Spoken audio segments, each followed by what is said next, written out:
राजधानी रे दुई झुलंता मृतदेह गोटे घर भितर दुई जनक मृतदेह उद्धार करा जायछि। चंद्रशेखरपुर हाउसिंग बोर्ड कॉलोनी घटी एभली एक अभावन घटना। गोटे घर मिली जड़े पुरुष महिला मृतदेह। पुरुष जनक ऑटो ड्राइवर होता जमापड़ी। घटनास्थल में चंद्रशेखरपुर थाना पुलिस पहुंची तनाघना आरंभ करिछि।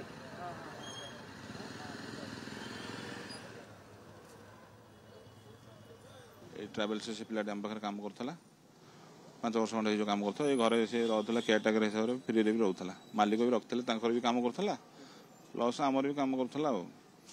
तार झील सहित संपर्क मुझे देखिली 3 मास तले जना पड़ा पर मना करूँ कहीं तो पिला छुआ अच्छा तू कहीं सब संपर्क रखुचु। तापर 2-3 दिन तले से आम पाक चाकरी छाड़ी भी पलि आसाला।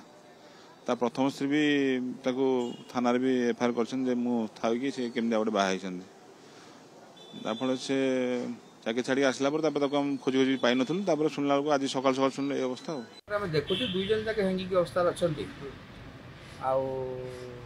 घर लोक खबर दिखाई घर लोक आसला इनक्वेस्ट कर पोस्टपोन लिखी परिचय मिलला परिचय गोटे मिलला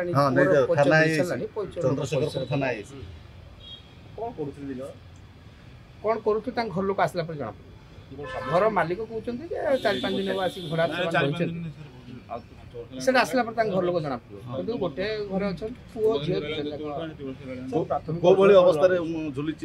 झील जाक तो हैंगिंग अवस्था अच्छे। बयस प्राय अनुमानिक बयस पुअर बयस पाखापाखि 35 पाखापाखि हम झील भी से 30-35।